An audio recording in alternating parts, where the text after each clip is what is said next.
My son put me in a nursing home and moved into my house. Here is what I learned. I am 78 years old, and I want you to stop what you are doing for just a moment, because what I am about to tell you is not easy. It is not comfortable, but it is true, and I think some of you need to hear it. My son put me in a nursing home without my consent, not because I was sick, not because I was confused, because the house I spent 40 years paying for was worth more to him than I was. And while I was sitting in that facility, wondering why he wasn't answering his phone, he was sleeping in my bed, living in my house, using my things, telling the neighbors I had gotten confused and needed care. He didn't put me somewhere safe. He cleared me out so he could move in. And I want to tell you what happened next.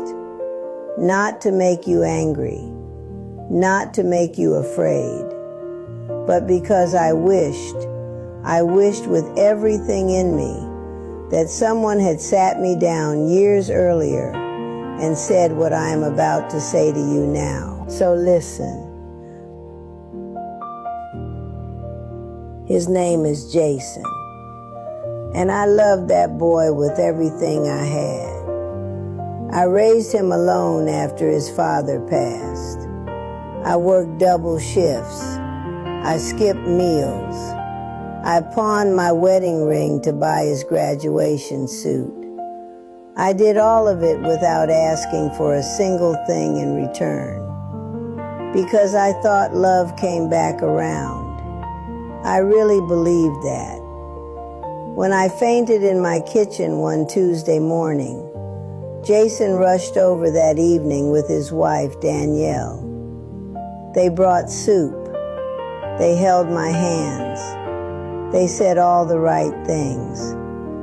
We just want what's best for you, Mama. And I believed them. That was my first mistake. Not trusting my son, but letting love make me stop paying attention. A week later, they took me to lunch. Just the three of us. I didn't bring my phone charger. I didn't wear my good shoes.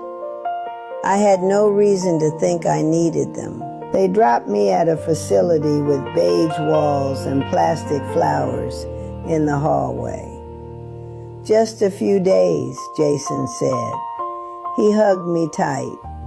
Danielle kissed my cheek. And then they walked out the door. They did not come back. I want to tell you what that feels like, because people think betrayal feels like anger, like fire. It doesn't. It feels like confusion, like your mind keeps going back to the last normal moment, trying to find where it went wrong. I kept thinking about the soup, the way Danielle refilled my glass without being asked. Surely people who do that don't also forge your signature. Surely people who say I love you don't also change your locks. But they did. A nurse showed me an admissions form, my name, his signature, boxes checked. When I asked to use the phone, I was told to wait for visiting hours. When I finally reached one, Jason didn't answer. Danielle had blocked me. The same woman who used to cry in my kitchen about how hard marriage was had blocked me. And while I sat in that stiff little chair, staring at beige walls, Jason was rearranging my furniture, sleeping under my roof, walking through rooms I scrubbed with my own hands for 40 years. I found out later he had already started telling people the house was his now.